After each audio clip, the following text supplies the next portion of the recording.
It is September 8th, and the Orioles are in first place in the American League East. What a feeling that is. But today I want to look back on how they got here and then look forward. What do the Orioles need to do? And what do they need to not let the Rays do to come out on top when it's all said and done with a division crown? That's all coming up on this episode of the Locked On Orioles podcast.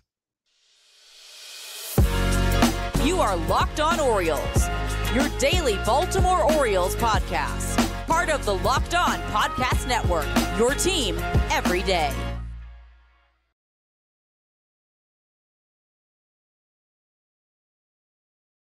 Friday, September 8th, 2023, and welcome back into the Locked On Orioles podcast, part of the Locked On Podcast Network, your team every day. As always, I'm your host, Connor Newcomb. And coming up on today's episode, we're going to take a look back at the Orioles season so far. As they had the off day on Thursday, take a look at how the O's got here to first place on September 8th. The players, the stars who have come up big, and the unsung heroes who have helped the Orioles get here. Then we'll take a look at the obstacles the Orioles have overcome to this point, how they've still stayed in first place in the division. And finally, we'll take a look at the schedules down the stretch for both the Orioles and the Rays. What do the O's need to do to hold off Tampa and win their first division title since 2014? But that's all coming up on this episode of the Locked On Orioles podcast, which is brought to you by Bird Dogs. Go to birddogs.com/LockedOnMLB or enter promo code LockedOnMLB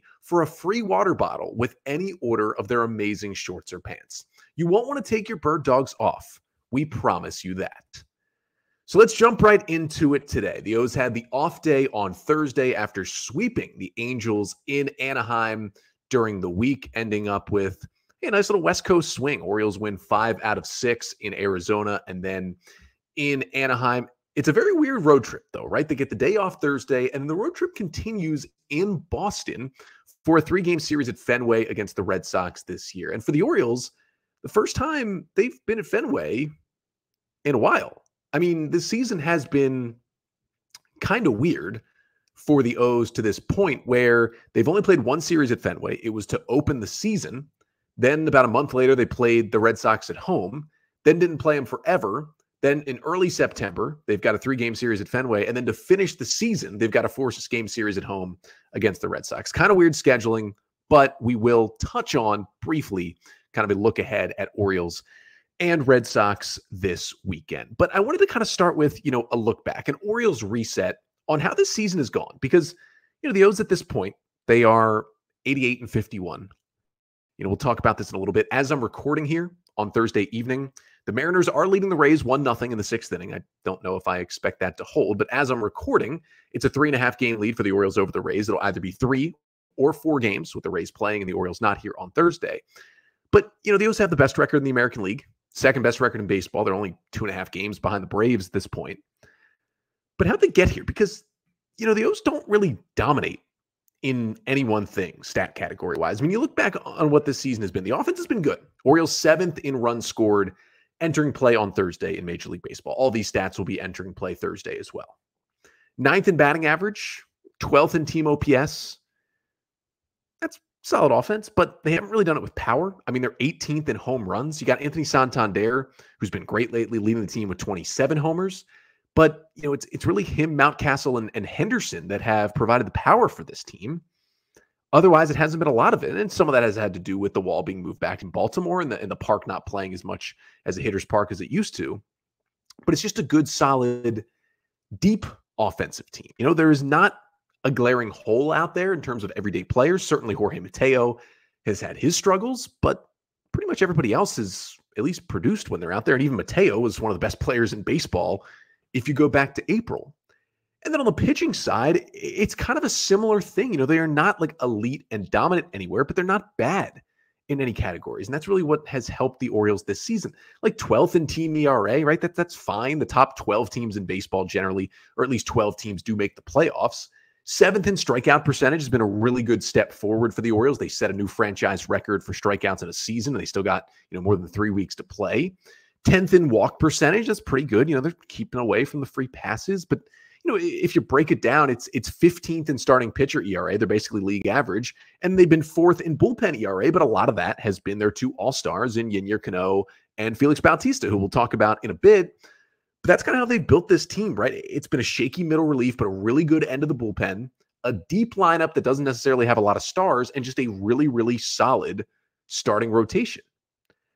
Now, when you continue to look back on this team, you think, all right, who's really stepped up here for this Orioles team? Because as I do this podcast, I record daily. I'm just usually talking about the game the night before. It's very easy to get bogged down in the day-to-day of the team. And that's why I like to give out like the monthly awards at the end of each month to kind of look back on how guys have done. But it's always nice to kind of fully reset. We're here with the Orioles, just 23 games remaining in the season. It's nice to fully reset and say, okay, who's really produced this year for the Orioles, and how have they gotten here to first place in September, taking such a huge jump? 52 and 110 in 2021, 83 and 79 last year, missed the playoffs by 3 games. They're already 88 and 51 this season, sitting in first place. Like, that is such an incline for the Orioles. And you start on the pitching side. I mean, it's got to start with the step forward taken by Kyle Bradish.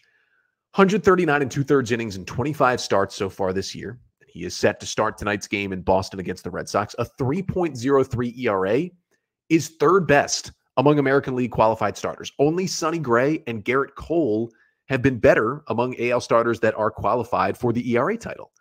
Kyle Bradish is not going to win the American League Cy Young Award, but he might get some down ballot votes. It's been a while since the Orioles have gotten any of those for any of their players, especially their starting pitchers. So it's amazing to see Bradish take that leap. And now I'm going to bask a little bit in the glory of the Bradish leap forward, because I have been banging the drum of Kyle Bradish is going to be the ace of this Orioles staff for years to come. And I've been banging the drum he's going to be even better than Grayson Rodriguez. We'll see on that one, but Bradish has been great. And Grayson's been another guy, right? Because early in the year, he comes up, he's really bad. He goes down to AAA. He's got a 2.8 ERA in his 9 starts since returning to the big leagues. He has looked like everything we were promised when Grayson Rodriguez was the #1 pitching prospect in all of baseball. Turn to the bullpen, Félix Bautista somehow was even better this year. And we'll get to the injury. The O's are going to miss him dearly down the stretch. But what he did to get them to this point was phenomenal. 61 innings, a 1.48 ERA, and a 46% strikeout rate. League average is 22% for pitchers. 46% strikeout rate for Félix Bautista. Bar none, the best reliever in baseball this year. He was incredible. And, in terms of the other stars, like Adley, I would say, not a step back, not a sophomore slump. His production has been a tiny bit lower everywhere than it was last year, but he's still been great. 119 WRC plus, leads the team in Fangraphs WAR, 3.5 wins. Gunnar Henderson, after he was horrendous at the plate, he was still walking, but couldn't hit anything for his first 6 weeks. He's now the AL Rookie of the Year front runner. I mean, unless somebody makes a gigantic surge and Henderson slumps in September, Gunnar's going to win this award after he was hitting 170 midway through May. And all of a sudden, he's got a 118 WRC plus, and he's second on the team in Fangraphs award, 3.2 wins. And the defense from him has just been phenomenal. And that's another thing about this Orioles team, right? The team defense was kind of concerning earlier in the year. I mean, you go back to the only other time the Orioles have been in Boston this year, besides this series that starts tonight. It was the opening series of the season when the O's lost 2 out of 3 at Fenway, had terrible outfield defense all weekend that kind of culminated with the Ryan McKenna dropped fly ball in game 2 of the series that would have been a winner. Instead, it ended up being an Adam Duvall walk-off homer. And I mean, really, the O's should be 89 and 50 right now because they had that game in Ryan McKenna's glove in left field. The defense has been good. It's been kind of an issue or league average all year. They were incredible in August. They were the best defensive team in baseball in August. Now they're 7th in defensive runs saved in the league. That is a good defense behind this pitching staff too, but it hasn't just been the stars, right? They've had some unsung heroes really step up for this team, and that's what has to happen for any good team, for any first place team, but also for any team making this big of a leap year to year. You have to have guys come out of nowhere. And I mean, the first one has to be Yennier Cano. To go from where he was last year after he came over from the Twins in the Jorge Lopez trade, how bad he was, couldn't throw a strike, to be an all-star reliever and go through some growing pains right after the all-star game and break out of it to have an incredible August. And now he's tasked with being the closer of this team with Félix Bautista out. And a 1.65 ERA in 65 and a third innings is fourth lowest among all American League relievers. Félix is a little lower than him. I mean, you got to shout out Danny Coulombe, right? He comes over a day before opening day in a minor trade from the Twins because he wasn't going to make Minnesota's opening day roster. Orioles just pop him onto the end of the bullpen, 33-year-old lefty coming off pretty serious hip surgery. And he's got a 2.45 ERA in 44 innings and has been dominant out of the Orioles bullpen. You look to the hitters, I mean, Austin Hayes finally staying healthy. What does he do? He makes the All-Star game. And although he struggled mightily coming out of the All-Star break, and we thought, here he goes again, great first half, horrible second half, just like 2022, he's turned it back around. And he's hitting 340 in his last 18 games, and he had a 4-hit night in the Orioles win Wednesday in Anaheim. He's been great this year. And you can't talk about unsung heroes without talking about Ryan O'Hearn, who was cast off, DFA'd by the terrible Kansas City Royals this offseason. Orioles got him in a super minor trade, and then they DFA'd him, but he stayed in the org, and he fought, and he was good in spring training, and he went up and down a bit in April and May, but once he kind of found a role in May, at least on the bench, he thrived. And all of a sudden, Ryan O'Hearn, if there's a right-handed pitcher on the mound, O'Hearn is in the starting lineup for the Orioles. And if there's a left-handed starting pitcher on the mound, you better bet he's going to pinch hit in that game at some point when a righty comes in, like he did Tuesday night when he tied the game in the ninth inning with a pinch hit RBI single. 303 average, best on the team. 126 WRC plus, best on the team.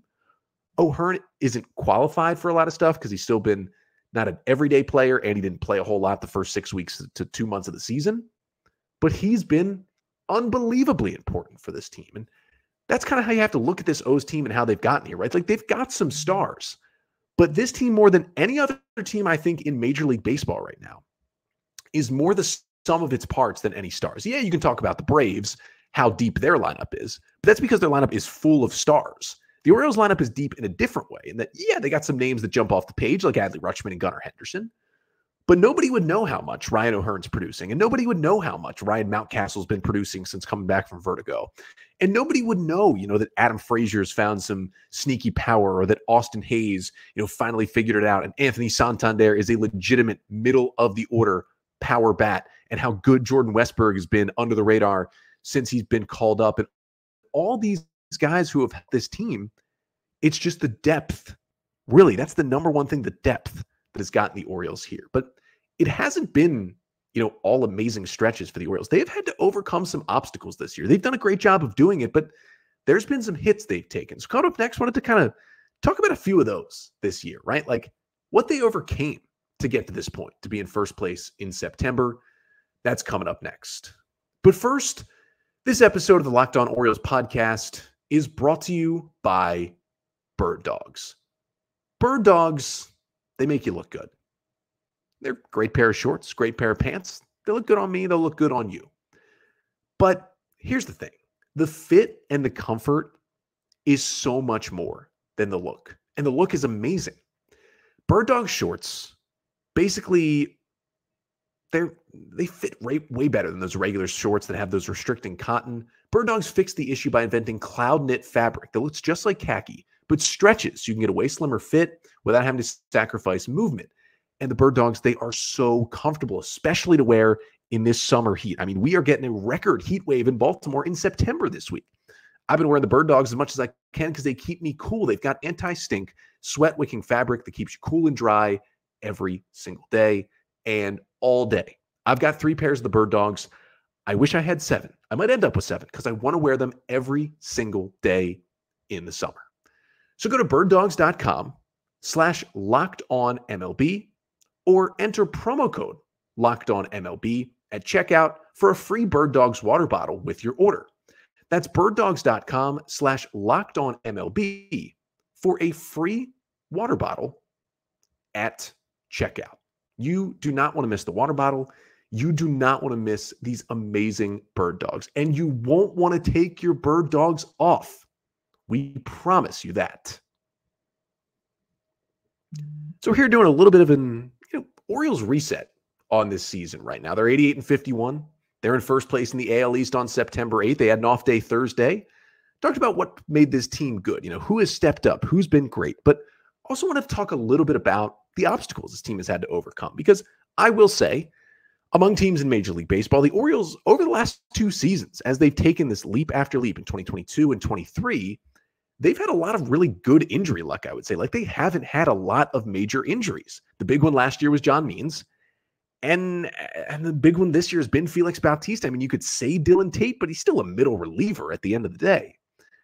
But I would say first biggest obstacles is the Orioles basically getting nothing from the 2 veteran relievers they were going to count on, Michael Givens and Dylan Tate. Givens, who they brought back on a 1-year, $5 million deal. That was a disaster. He pitched in 4 games. He was terrible. He hurt his knee, hurt his shoulder, looked out of shape. He just basically looked done. I mean, he's cooked.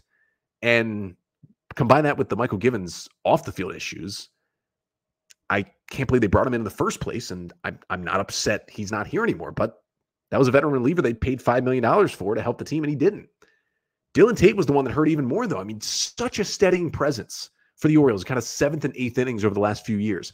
I would say he's been Brandon Hyde's most trusted reliever since Hyde took over this team. And he gets the forearm injury in the winter. We just, we don't get a lot of updates on it. Then he's out. Then he's continuously out. Then he went on multiple rehab stints, pitched a lot of rehab games in AA and AAA, and just never got right. And we haven't really heard an update on Tate in like a month now. I mean, I know he's been around the team a little bit, not every single day, but he's been at the ballpark some days. I'm sure he's, elsewhere back home trying to rehab somewhere. But I mean, at this point, we haven't gotten an update. And we're not seeing Dylan Tate in 2023. Hopefully 2024, he's back in that Orioles bullpen, but we'll see what the forearm, elbow, all that, those issues are. But that's been something for the O's to overcome, because without Givens, and especially without Tate, it's made some issues for this bullpen, right? Like Cionel Perez for most of the year until this recent stretch struggled more than he did last year. Brian Baker struggled more than he did last year. Joey Crable, who was in the bullpen basically all of last season, has spent most of this year in AAA until he's now joined the team and is having some success here in September. You trade away Jorge Lopez from last year's team. Now he's back, but can't be on the playoff roster and really isn't that same pitcher. Now Cano's been amazing stepping up. Mike Baumann was really good early stepping up, but he's now back in AAA. Danny Coulombe's been huge. And now guys down the stretch like Jacob Webb have been amazing for this team. But then you add on the Félix injury, right? A couple weeks ago has the UCL injury. The Orioles say they are still, waiting to make any decisions. They said they're waiting for the inflammation to go down so they can do more tests and kind of get a better look at that elbow, at that UCL, what the exact injury is.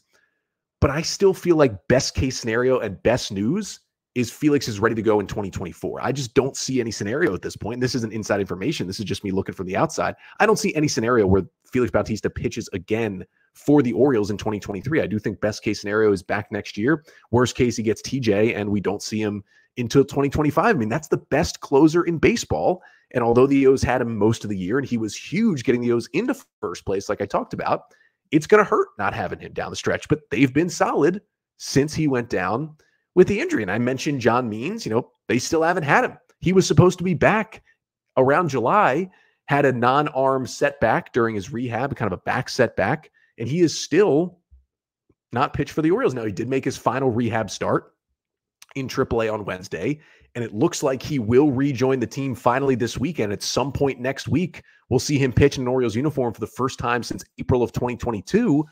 But you have no idea what you're going to get for the guy, and you only have him for the last 3 weeks of the regular season and the postseason. How much trust can you put in a guy coming off TJ, hasn't pitched in the big leagues since April of last year? That's certainly something to overcome. I mean, the trade deadline acquisitions, right? Shintaro Fujinami had a great outing Tuesday, but generally he hasn't given the Orioles as much as they want. And Jack Flaherty has been a bit of a disappointment since they brought him over at the deadline. Those are all things to overcome, and that's all without mentioning, I mean, John Angelos has thrown multiple temper tantrums throughout this year. Whether it's the Kevin Brown suspension for no reason, whether it's the Martin Luther King Day opening up the books situation in spring training, whether it's the continuous talk and talking to the New York Times about opening up the books, whether it's, hey, we are less than 4 months away from the lease needing to be signed. He has not signed the lease yet for New Camden Yards, asking for more money, asking for the parking lots. Every stupid thing he's said at this point.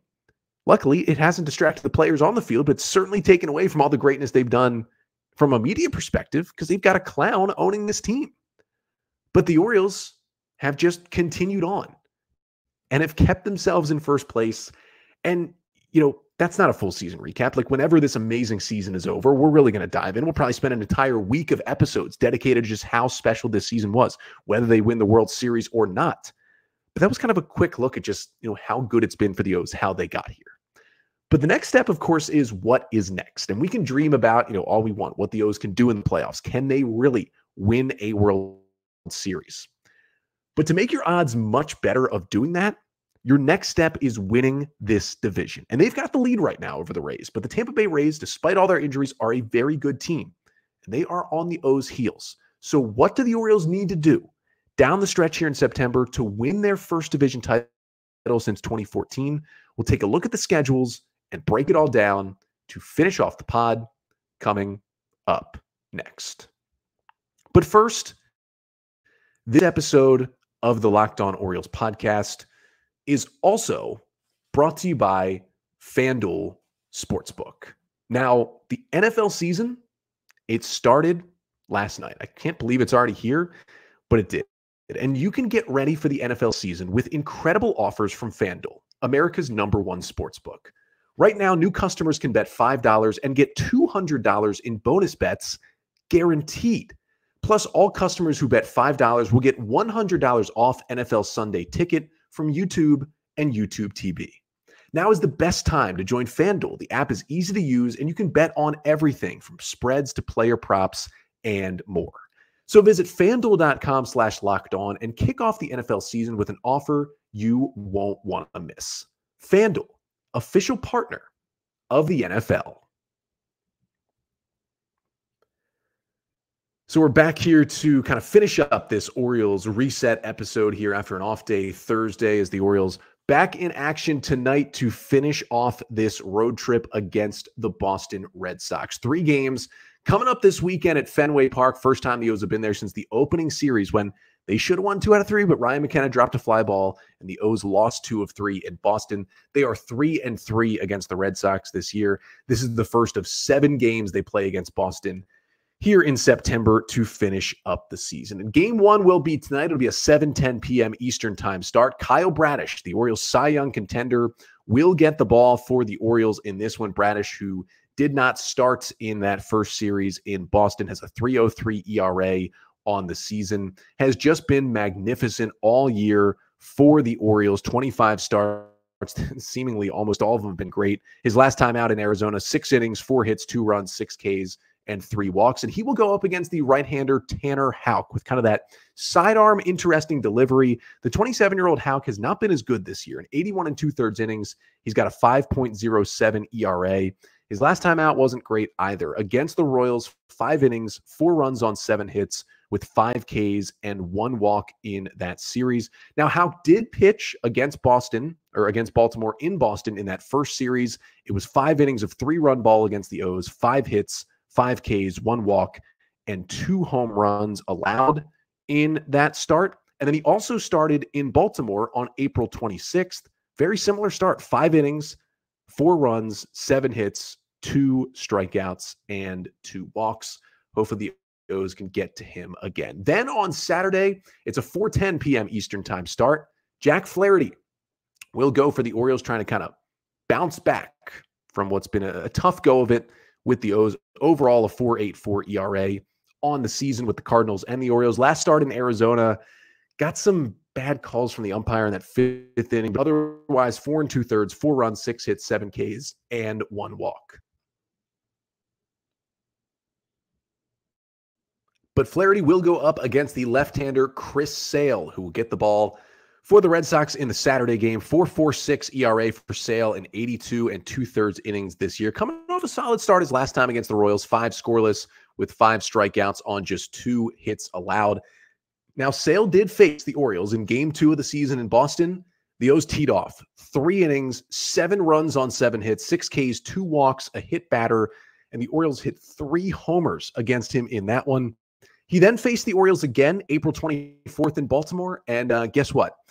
The Orioles teed off on him again in that one. 5 innings, 5 runs on 9 hits. He did not strike out a batter in that game for the first time in his big league career in a start that went that long. The O's have had his number this year, hoping for the same on Saturday. And then the series will finish up on Sunday, 1:35 p.m. Eastern time start. Grayson Rodriguez. We are going to see him against the Red Sox. 4.91 ERA in 99 innings this year, but a 2.85 ERA in the 9 starts since he has returned from AAA, including 6 innings of 2-run ball. His last time out, that was in Anaheim. For Grayson, this will be his first ever time facing the Red Sox. And Brian Bayo, another exciting right-handed rookie pitcher, the 24-year-old, will go for the Red Sox. 3.61 ERA in 137 innings this year. 6 innings of 3-run ball with 7 strikeouts against the Rays. The last time out for Brian Bayo. It will also be his first start against the Orioles. But you can listen to every single pitch of all 3 games this weekend between the Orioles and the Red Sox on the O's hometown radio broadcast with the SXM app through SiriusXM. Just download the app and search Orioles. But that stretch this weekend for the Orioles, 3 games in Boston, will kick off these final 23 games of the year that include only 1 off day. That off day Thursday was their second to last off day of the season. They'll play 17 straight games before getting another off day, and then we'll play those final 6 games of the year against the Nats and the Red Sox at Camden Yards. So it's going to be a grueling stretch right here for the Orioles. But luckily, the schedule isn't crazy difficult down the stretch. Now, as I'm recording this right now, I'm looking at the Mariners-Rays score. It is Mariners 1, Rays 0, heading into the bottom of the 8th in Tampa in game 1 of a 4-game set between those 2 teams this weekend. If Tampa comes back and wins, the O's lead will be 3 games over the Rays heading into the weekend. If the Mariners can hold on, it'll be a 4-game lead for the Orioles. Now, I'm just going to assume the Orioles aren't getting a lot of help. So I'm going to assume the Rays, as I talk about this, are coming back and winning this game. So let's say the Orioles enter Friday with a 3-game lead over the Rays. The Orioles would have 23 games left. The Rays would have 21. Here is what the Orioles' schedule looks like down the stretch. 3 in Boston, 3 at home against a bad Cardinals team, then 4 at home next weekend for the biggest series in years for the Orioles, 4 at home against the Rays, then 3 in Houston against the Red-Hot Astros, then 4 in Cleveland against a Guardians team that's really slumping at this point. Then they come back home for 2 against the Nats, who have been scrappy but not very good, and then finish the year with 4 games against the Red Sox to close out the 2023 regular season. So here's what my predictions would look like for these series for the O's. I think they can take 2 of 3 this weekend in Boston. I think they sweep the Cardinals next week at home. That team doesn't show me a whole lot of confidence. I think they'll split the 4 games with the Rays. I think it'll be a contentious series. They'll get 2 out of 4. I think they'll only get 1 game in Houston. That team is really, really good. I think they can win 3 out of 4 in Cleveland. That team will pretty much be done by that point. I think they'll win both games against the Nats. And then, I think a Boston team, which is still scrappy and might have something to play for, I think the O's will split the 4-game series 2-2 in that final set of the season. So those predictions would give the Orioles a 15-8 record over their final 23 games, which would give them an overall record of 103-59. And let me tell you, if the Orioles can win 15 of these final 23 games, it's going to make it very difficult for the Rays to catch them. As long as the Orioles win just 1 of the 4-game series, just as long as they just win 1 game of 4 against the Rays next week at Camden Yards, the Orioles will clinch the season series against the Rays. And that is huge because baseball has now gone away from the tiebreaker games. No more game 163s. If there is a tie in the standings, it just goes to tiebreakers, and the first tiebreaker is head-to-head record.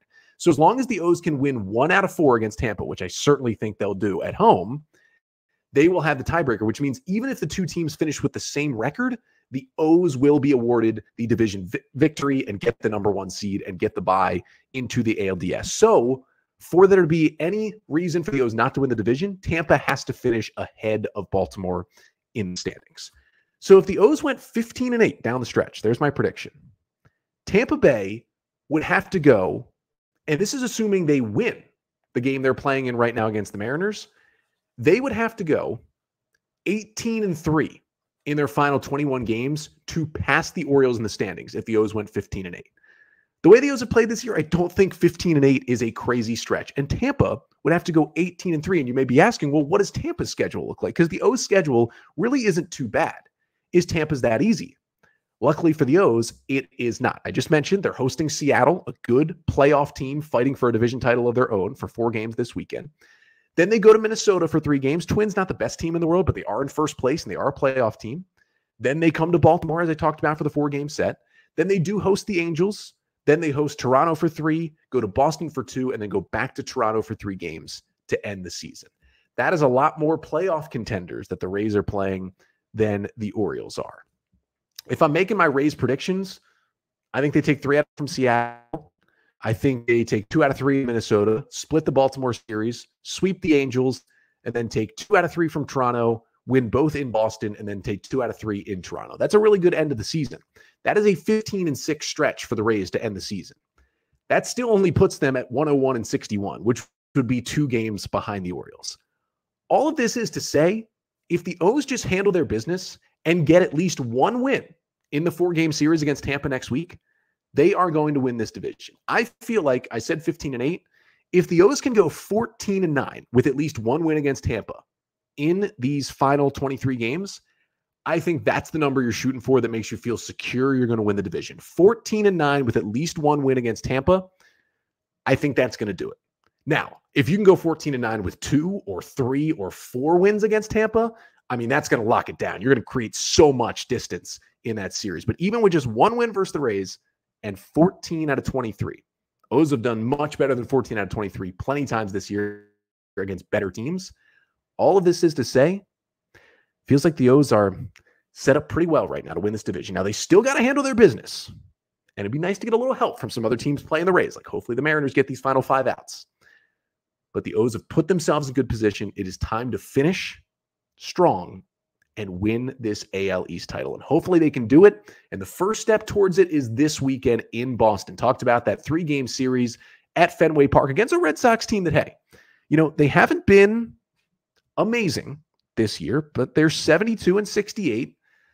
They're still in playoff contention. Like they are 5 games out of the wild card, but they are playing for their lives to stay in this playoff race. So we'll see if the O's can, as I predicted, go in and get 2 out of 3 from the Red Sox. Whether or not they do, though, I will be back on Monday recapping this entire weekend series between the O's and the Red Sox and talking about where the O's stack up in the division race with then just 20 games remaining in the season. But that's all coming up on Monday. Until then, I'm Connor Newcomb, and this has been the Locked On Orioles podcast, part of the Locked On Podcast Network.